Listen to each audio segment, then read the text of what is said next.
ಓಂ ಶಾಂತಿ. ಮಾತೇಶ್ವರಿಜಿಯವರ ಅಮೂಲ್ಯ ಮಹಾವಾಕ್ಯ.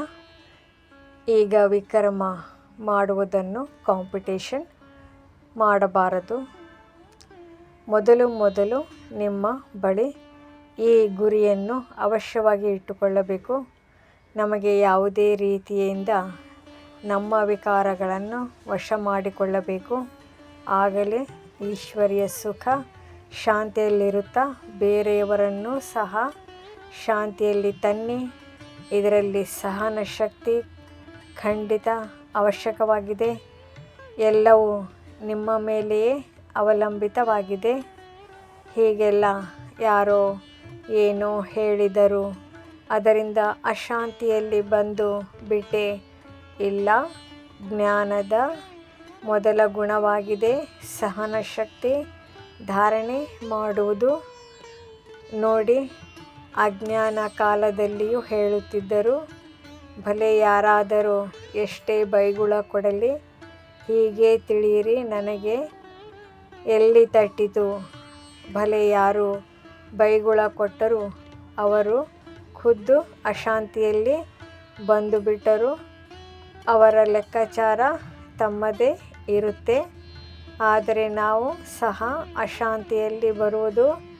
ಅವರಿಗೆ ಏನಾದರೂ ಹೇಳಿದಲ್ಲಿ ಮತ್ತೆ ನಮ್ಮ ವಿಕರ್ಮ ಆಗುವುದು. ಆದ್ದರಿಂದ ವಿಕರ್ಮ ಮಾಡುವ ಕಾಂಪಿಟೇಷನ್ ಮಾಡಬಾರದು. ನಾವಂತೂ ವಿಕರ್ಮವನ್ನು ಭಸ್ಮ ಮಾಡಬೇಕು ವಿನಃ ವಿಕರ್ಮ ಮಾಡುವುದಲ್ಲ. ಇಂತಹ ವಿಕರ್ಮವಂತೂ ಜನ್ಮ ಜನ್ಮಾಂತರ ಮಾಡುತ್ತಾ ಬಂದೆವು ಮತ್ತು ದುಃಖವನ್ನೇ ಪಡುತ್ತಾ ಬಂದೆವು. ಈಗಂತೂ ಜ್ಞಾನ ಸಿಗುತ್ತಿದೆ. ಈ 5 ವಿಕಾರಗಳನ್ನು ಗೆಲ್ಲಿರಿ. ವಿಕಾರಗಳದ್ದು ಸಹ ದೊಡ್ಡ ವಿಸ್ತಾರವಿದೆ. ಬಹಳ ಸೂಕ್ಷ್ಮ ರೀತಿಯಿಂದ ಬರುತ್ತದೆ. ಯಾವಾಗ ಈರ್ಷೆ ಬಂದು ಬಿಡುತ್ತೆ, ಆಗ ಯೋಚಿಸುವಿರಿ, ಇವನು ಹೀಗೆ ಮಾಡಿರುವುದರಿಂದ ನಾನು ಏಕೆ ಹೀಗೆ ಮಾಡಬಾರದು. ಇದಾಗಿದೆ ದೊಡ್ಡ ತಪ್ಪು. ನೀವಂತೂ ತಪ್ಪು ಮಾಡದವರನ್ನಾಗಿ ಅಂದರೆ ಅಬೂಲ್ ಮಾಡಬೇಕು. ಒಂದು ವೇಳೆ ಯಾರಾದರೂ ಏನಾದರೂ ಹೇಳಿದರೆ ಹೀಗೆ ತಿಳಿಯಿರಿ, ಇದು ಸಹ ನನ್ನ ಪರೀಕ್ಷೆಯಾಗಿದೆ. ನನ್ನಲ್ಲಿ ಎಲ್ಲಿಯವರೆಗೆ ಸಹನ ಶಕ್ತಿ ಇದೆ. ಒಂದು ವೇಳೆ ಯಾರಾದರೂ ನಾನು ಬಹಳ ಸಹನೆ ಮಾಡಿದೆ, ಒಂದು ಬಾರಿಯಾದರೂ ದೋಷ ಬಂದಿತೆಂದರೆ ಕಡೆಯಲ್ಲಿ ಫೇಲಾಗಿ ಬಿಡುವೆನು. ಯಾರು ಹೇಳಿದರು, ಅವರು ತನ್ನ ಸ್ಥಿತಿಯನ್ನು ಕೆಡಿಸಿಕೊಂಡರು.